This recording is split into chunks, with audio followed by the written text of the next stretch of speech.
Guys, go ahead and raise your hand if you'd like to ask a question. We'll go around usual order. Adam. Well, Gregg, would Frankie have allowed anything but 3 points today? Yeah, no. I felt the pressure, honestly. No, I think it's a fantastic win on a fantastic night, and the whole team and myself and the coaching staff were extremely proud of Frankie, and he means a ton to this organization, and I think it's a fitting way to honor him with the Circle of Honor. Having a shutout, they had been shut out since July or something like that. Defensively, why were you able to limit them so much that they had a chance or two? We played good. We played solid. I mean, when you look at the first half, that was really good. The movement, opening them up, creating chances, and I think it's difficult for the other team to create chances when they don't have the ball, and or they have the ball in their half. It becomes hard, and I think we did a good job in the first half. After we scored, they came on with everything they had, and I think we could have been a little bit sharper on the counterattack. But nonetheless, we earned a penalty kick and an opportunity to ice the game. So overall, I'm proud of the group. It was a good performance. Given the way the standings currently look, is that going to go down as one of the more important 3 points you guys hit this season? Andrew, we've spent enough time together that you can probably answer this question for me. They're all important. Every single one of them. Every single point is important. Ben Furry. You're coming off a game where you had 2 subs at halftime, and then tonight you had the other team make all 3 subs before you make a change. What was it that you saw from the team tonight that you didn't have to use subs until so late? Well, I think if you look at a guy like Justin, who was taken out last game, and the way he performed today was good. He was very secure on the ball. His movement was good. And, I think he had a very good performance. Eric also, he got a great chance in the first half. He was active, getting up and down the line, and I think we were content with the way we were playing, and there's no need to change anything if you're happy with how things are going. Ryan and Dan and Dino. Down the stretch, it seemed like that match was kind of Encinitas going away. Just talk about what your team did to close it out and just the tense atmosphere that you could really sense in the stadium. Well, 1-0 is always a tough lead to hold, and it was a matter of defending against a couple set pieces that we gave up. It was a matter of dealing with them throwing numbers forward, and keeping the ball. I think 2 of those 3 things we did really well, and I think we could have kept the ball a bit better towards the end of that. But it's tough. I mean, when the defensive pressure steps up and they become desperate to get something out of the match, it is difficult, and that's why we keep working. We keep working every day in training to be able to handle the ball under pressure like that.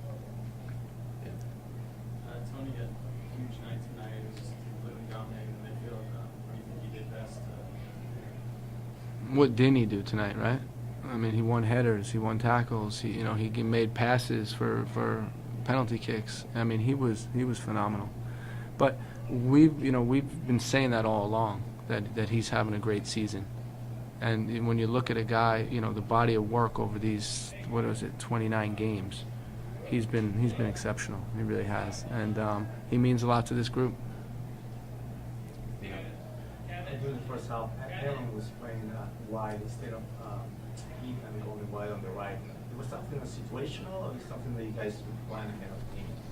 Well, we wanted to, we saw space that we thought we can exploit, and it was, it was movements into that space, not from a wide position, from an inside position, and we felt like we would get some chances by doing that, and in the first half we did. So, Aaron he has a lot of dimensions to his play. He's physical, he's fast, he can hold the ball up, he can pass, and he performed well tonight as well.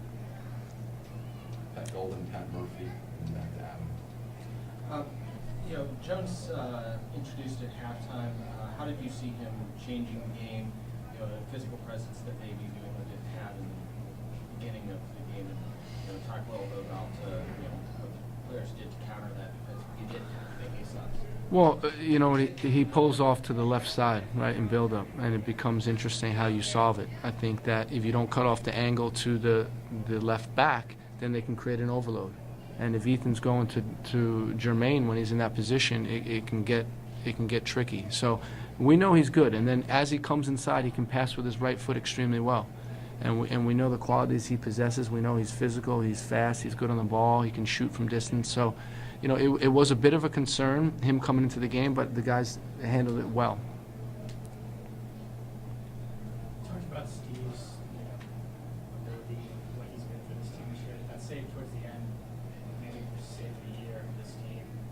What does that do for, specifically that moment?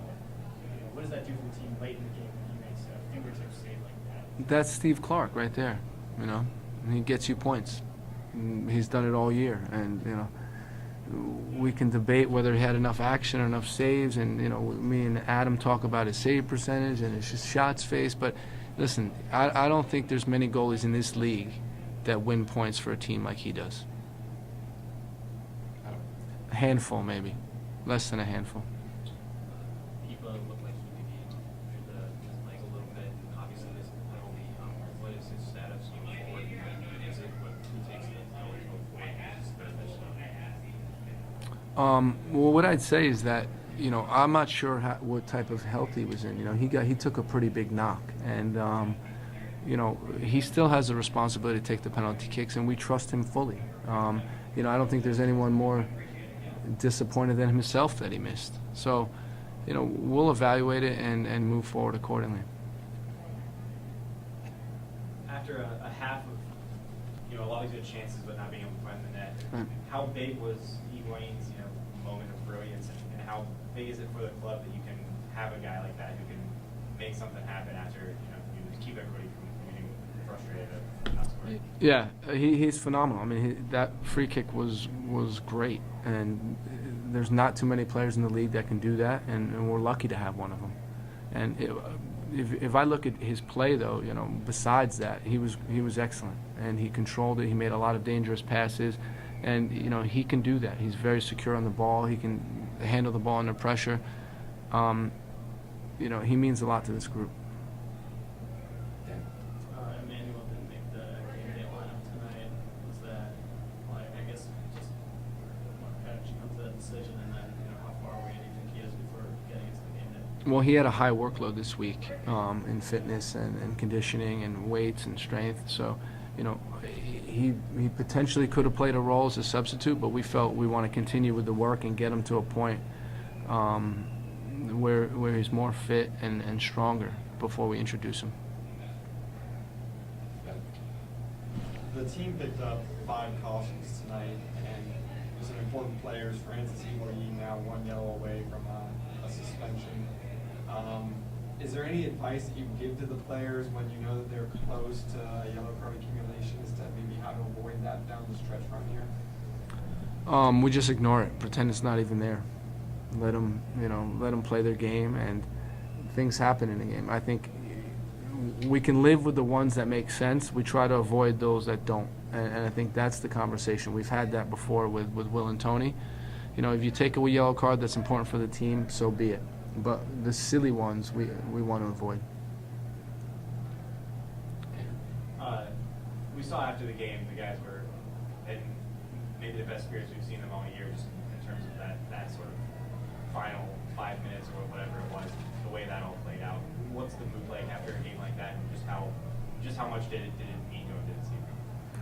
It means a lot. I mean, these games aren't easy to win. That was a 6-point game right there.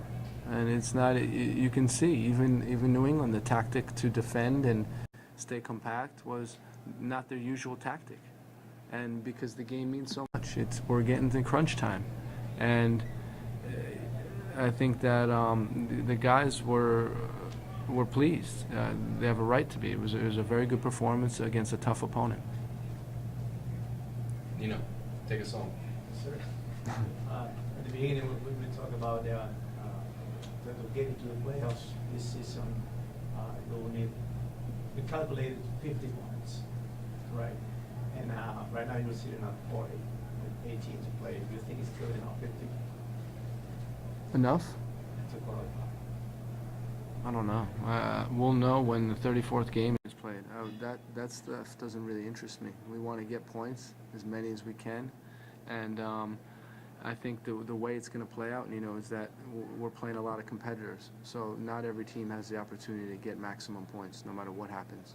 So we'll look at the numbers, and we're just focused on performance and winning some of these 6-point games. Thanks, guys. And there is Gregg Berhalter. His thoughts, the Crew head coach.